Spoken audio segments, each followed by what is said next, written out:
Hello, ഇന്ന് ഞാനൊരു ബജിയുടെ recipe ആയിട്ടാണ് വന്നിട്ടുള്ളത്. നമ്മുടെ മുളക് ബജിയില്ല. അപ്പം മുളക് ബജി ഒരുപാട് എരിയൊക്കെയാകുമ്പോൾ ചിലർക്കൊന്നും ഇഷ്ടമല്ല അത് കഴിക്കാനായിട്ട്. പക്ഷെ നമുക്കിത് എരിയൊന്നും ഇല്ലാതെ എങ്ങനെ നമുക്കത് ഉണ്ടാക്കിയെടുക്കാൻ നോക്കാം കേട്ടോ. അപ്പോൾ ഞാനിവിടെ കുറച്ചധികം എടുത്തിട്ടുണ്ട്. അപ്പോൾ ഇത് നമ്മൾ അത് നന്നായിട്ട് നമുക്കതൊന്ന് കഴുകി വൃത്തിയാക്കി എടുത്തൊക്കെ വെച്ചിട്ടുണ്ട് ഞാൻ. ഇനി നമുക്ക് രണ്ടായിട്ട് മുറിച്ചെടുക്കാം. ചിലർ മുറിക്കാതെ തന്നെ എടുക്കാറുണ്ട്. പക്ഷെ നമ്മളിത് മുറിച്ചിട്ട് എടുക്കുമ്പോഴാണ് കുറച്ചുകൂടെ പെർഫെക്റ്റായിട്ട് നമുക്ക് കിട്ടുന്നത് കേട്ടോ. അപ്പോൾ ഇതെല്ലാം ഞാൻ മുറിച്ചെടുക്കുന്നുണ്ട്, ഓരോന്നായിട്ട് ഞാൻ മുറിച്ചെടുക്കുന്നുണ്ട്. അപ്പോൾ നമ്മളിത് മുറിച്ച് ഇങ്ങനെ ആക്കിയില്ലെങ്കിൽ നമുക്ക് ഒരു സൈഡിലൊന്ന് കീറി കൊടുത്താൽ മതിയാവും. അങ്ങ് മുറിച്ചെടുക്കേണ്ട, ഒരു സൈഡിലോട്ട് ഒരു നടുക്കൊന്ന് ഇങ്ങനെ ഒന്ന് കീറിയെടുത്താൽ മതി. അപ്പോൾ ഞാനിത് രണ്ട് ഭാഗമായിട്ട് എടുക്കുന്നുണ്ട്. എന്നിട്ട് നമുക്കൊരു ചെറു ചൂടുവെള്ളം അതിലോട്ട് ഒഴിച്ചു കൊടുക്കാം. ഒരുപാട് തിളച്ച വെള്ളം ഒഴിക്കരുത്, ചെറു ചൂടുവെള്ളമാണ് ഒഴിക്കേണ്ടത്. അപ്പോൾ കുറച്ച് ചെറിയൊരു ചൂടുവെള്ളം ഒഴിച്ചാൽ മതിയാകും. എന്നിട്ട് നമുക്കതൊന്ന് അടച്ചൊന്ന് മാറ്റി വയ്ക്കാം. ആ സമയങ്ങളിൽ നമുക്കിന്നൊരു ബാറ്റർ തയ്യാറാക്കണമല്ലോ. അതിനായിട്ട് ഞാനിവിടെ കടലമാവാണ് എടുത്തിരിക്കുന്നത് കേട്ടോ. അപ്പോൾ ഞാനൊരു 3/4 കപ്പോളം എടുത്തിട്ടുണ്ട്. അപ്പോൾ നമ്മൾ എപ്പോഴും ഇതൊക്കെ ഉണ്ടാക്കാനായിട്ട് കടലമാവാണ് എടുക്കേണ്ടത്. ഇനി അതിലോട്ട് നമുക്കൊരു വലിയ സ്പൂണ് അരിപ്പൊടി കൂടെ ഇട്ട് കൊടുക്കാം. ഇനി ആവശ്യത്തിന് ഉപ്പ് കൂടെ ചേർത്ത് കൊടുക്കാം.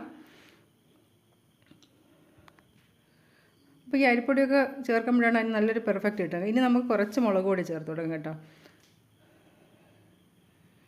ഇനി വേണമെങ്കിൽ നമുക്ക് കുറച്ച് കായപ്പൊടി ചേർത്ത് കൊടുക്കാം. ഇപ്പം ഞാൻ അതൊന്നും ചേർക്കുന്നില്ല. ഇനി നമുക്ക് കുറച്ച് വെള്ളം കുറേശ്ശെയായിട്ട് ഒഴിച്ചതൊന്ന് നന്നായിട്ടൊന്ന് ഇളക്കിയെടുക്കാം. ഒരുപാടങ്ങ് ലൂസും ആകരുത്, എന്നാൽ കട്ടിയാകരുത്. അങ്ങനെ വേണം നമ്മൾ ഈ മാവ് തയ്യാറാക്കാനായിട്ട്.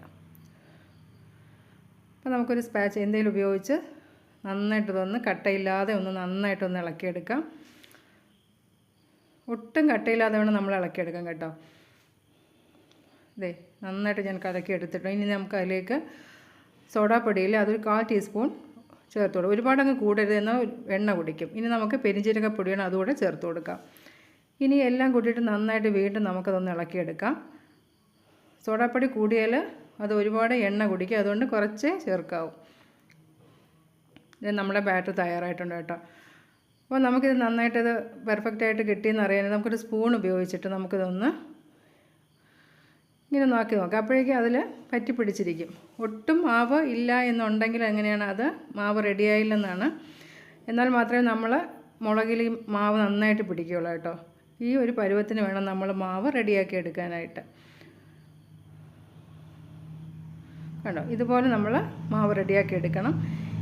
ഇനി നമ്മൾ നേരത്തെ ചൂടുവെള്ളത്തിലിട്ട് വെച്ചിരുന്ന മുളകില്ലേ, അത് നമുക്ക് ഓരോന്നായിട്ട് അതിൽ നിന്ന് എടുക്കാം.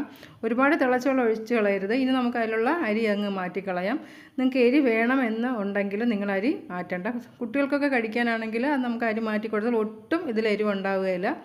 അപ്പോൾ അതുപോലെ വേണം നമ്മൾ ചെയ്തെടുക്കാൻ കേട്ടോ. അപ്പോൾ അതൊക്കെ നിങ്ങളുടെ ഇഷ്ടം പോലെ ചെയ്യാം. അപ്പോൾ ഞാനിവിടെ ഇതിൻ്റെ അരിയൊക്കെ മാറ്റിയെടുക്കുന്നുണ്ട്. ഇതെല്ലാം ഞാൻ മാറ്റിയെടുത്തിട്ട് ഒന്നുകൂടെ ഞാൻ നന്നായിട്ട് കഴുകിയെടുത്ത് വെച്ചിട്ടുണ്ട്. അപ്പോൾ ഇങ്ങനെ ചെയ്യുമ്പോഴാണ് ഇതിന് ഒട്ടും എരി ഉണ്ടാവില്ല. എരി വേണം എന്നുള്ളവർക്ക് നമുക്ക് അരി മാറ്റേണ്ട ആവശ്യമില്ല. ഇനി നമ്മൾ നേരത്തെ തയ്യാറാക്കി വെച്ചിരുന്ന മാവിൽ ഓരോന്നായിട്ട് ഇട്ട് നല്ല ചൂടായ എണ്ണയിൽ, നല്ല ചൂട് വേണം എണ്ണയ്ക്ക്. എന്നിട്ട് നമ്മളൊന്ന് ഫ്ലെയിം ഒന്ന് കുറച്ച് കൊടുക്കണം. ഇനി നമുക്ക് ഓരോന്നായിട്ടിട്ട് വറുത്തെടുക്കാം.